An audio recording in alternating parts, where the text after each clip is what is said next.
Mhasala dumping ग्राउंडवर पुन्हा आगीचं तांडव. आगीचं कारण अस्पष्ट. 2 वर्षापूर्वीची पुन्हा झाली पुनरावृत्ती. सविस्तर वृत्त. म्हसाळा नगरपंचायत हद्दीतील डम्पिंग ग्राउंडला आज 13 एप्रिल रोजी सकाळी 7:30 ते 8च्या दरम्यान अचानक आग लागली. आग एवढ्या मोठ्या प्रमाणात होती की धुराचे लोळ 5 ते 6 किलोमीटरपर्यंत संपूर्णतः पसरले होते. आग कशामुळे लागली आहे हे अद्याप अस्पष्ट असून आग विझवण्यासाठी श्रीवर्धन अग्निशामक पथकाला पाचारण करण्यात आलं होतं. त्याचप्रमाणे म्हसाळा नगरपंचायत अग्निशामक वाहन घटनास्थळी दाखल होऊन आग विझवण्याचे शर्थीचे प्रयत्न सुरू होते. ही आग लागली नसून आग लावण्यात आली असल्याचं काही नागरिकांचं मत आहे. या आगीच्या धुरामुळे प्रदूषण होऊन रोगराई पसरू शकते. त्याचप्रमाणे लहान मुलांना श्वसनाचे आजार होऊ शकतात, असे सामाजिक कार्यकर्ते विशाल सायकर यांनी आपले मत व्यक्त करताना सांगितलं. मी स्वतः अनेक वेळा म्हसाळा नगरपंचायतीकडे पत्रव्यवहार करून डम्पिंग ग्राउंड हलवण्यात यावं अशी मागणी केली असल्याचंही त्यांनी यावेळी नमूद केलं. त्याचप्रमाणे श्रीवर्धन उपविभागीय अधिकारी यांना देखील या संदर्भात पत्र दिले असल्याचं त्यांनी सांगितलं. उपविभागीय अधिकारी यांनी या संदर्भात सूचना देऊन कचऱ्याचे लवकरात लवकर विलगीकरण करण्यात यावं आणि या पत्राची देखील पूर्तता करण्यात आली नाही असं देखील विशाल सायकर यांनी खंत व्यक्त केली आहे. गेल्या 2 वर्षापूर्वी देखील फेब्रुवारी महिन्यात आग लागली होती. ही आग लागली की लावण्यात आली हे तेव्हा देखील सांगण्यात आलं नव्हतं. 1 महिना उलटून गेला तरी आग धुमसत होती. म्हसाळा नगरपंचायत हद्दीतील डम्पिंग ग्राउंडला लागली आग. या कचऱ्याचं विलगीकरण आणि रिसायकलिंग करण्याचं काम सुरू असून लवकरात लवकर ते पूर्ण होईल. त्याचप्रमाणे या डम्पिंग ग्राउंडला आग कशामुळे लागली आहे हे देखील चौकशी करून स्पष्ट केलं जाईल, असं विठ्ठल राठोड मुख्याधिकारी नगरपंचायत म्हसाळा यांनी या आगीसंदर्भात बोलताना सांगितलं. म्हसाळा डम्पिंग ग्राउंडला लागली भीषण आग.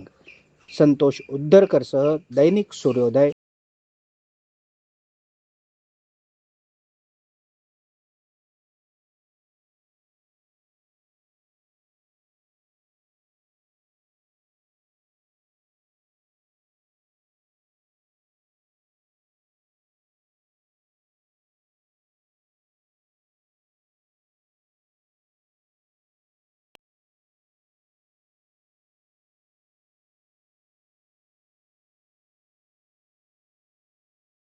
आग लागलेली होती. आता ही लावलेली आहे का लागलेली आहे हे आपल्याला अद्याप माहिती नाही आहे. पण ह्या ज्या धुरामुळं जे प्रदूषण होते त्याच्यामुळं आपण काय सांगाल, आपल्याला काय कितपत योग्य वाटतं हे? आपलं नाव पहिले परिचय द्या. माझं नाव मोहम्मद सईद म्हसलाई आहे. त्यांच्या बाजूलाच माझा वाडा आहे. गेल्या वर्षीला पण आग लागलेली 2 वर्षा पहिले, तेव्हा माझ्या म्हशीने दूध साफ द्यायचे बंद झाले होते. म्हशी बितळले होते. दुसरी गोष्ट, माझे काजूचे झाडं आहेत, 10 आंब्याचे झाडं आहेत.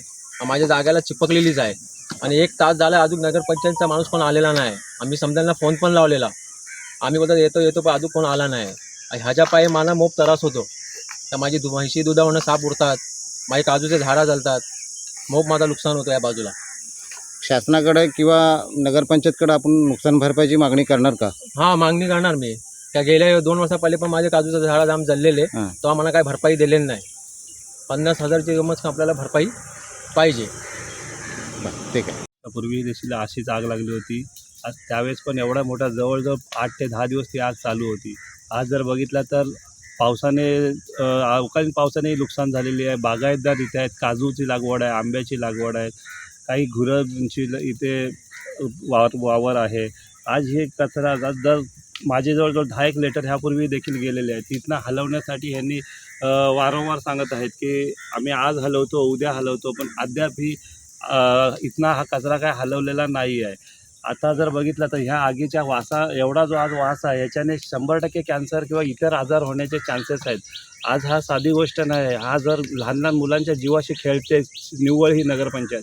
गेले कित्येक वर्ष प्रत्येक पक्षाची लोक पण बोंबलत आहेत. मी स्वतः 10 लिटर दिलेले आहेत, पण त्याच्यावर अद्याप कोणत्याही उपाययोजना झालेली नाही आहे. ज्या विलिनीकरणासाठी, कचरा विलिनीकरणासाठी ज्या मशिनरी आणलेल्या आहेत त्याच्या संदर्भात काय आपल्याला माहिती आहे? त्या मशिनरीच्या संदर्भात 10 वेळा आम्ही सांगितलेलं आहे. त्या आम्ही ओला कचरा वेगळा करतो, सुका कचरा वेगळा करतो, मग तो कचरा जातो कुठं? आज कचरा हा इथंच पडलेला आहे. आज लाखोचा ढीग हा पडलेला आहे. जनावरं ते कचरा खाऊन, पिशव्या खाऊन मरत आहेत. आज जर तुम्ही बघितलं तर कुत्रे बघा, मांजरं बघा, जनावरं बघा, पुऱ्या शहराची तालुक्यातली जनावरं इथे यायला लागलेली आहेत. आता गेले वर्षभरापासून सांगतायत की आम्ही व्यवस्था केलेली आहे कचरा विल्हेवारीसाठी, तर ती झालेली असताना दिसत आहे का तुम्हाला? अद्याप तर काही दिसत नाही, ते फक्त कागदोपत्री दिसते मला असं वाटतं. आम्ही 10 वेळा विचारून सुद्धा काही दिसत नाही. आज जर तुम्ही वाला कचरा सुका कचरा तुम्ही प्रत्यक्षात दाखवू शकता, वाला कचरा कुठला आहे आणि सुका कचरा कुठला आहे. फक्त ते घंटा गाडीवरती त्यांनी ते फक्त चालू आहे, बाकी काही नाही. आता ही आग लागलेली आहे का लावलेली आहे असं काय तुम्हाला आता वाटतं? काय सांगू शकत नाही, कारण मागच्या वेळेस पण असंच म्हणाले ते चुकून लागले, पण दरवेळेस ह्याच महिन्यात ह्याच वर्षी ह्याच वेळेस का लागते, एकाच टायमाला का लागते? दुर्दैव असा की यंदा इथंच दिसते, त्यावर मागच्या वेळेस सगळ्या तालुक्यांमध्ये आग लागली त्याच टायमामध्ये. धन्यवाद.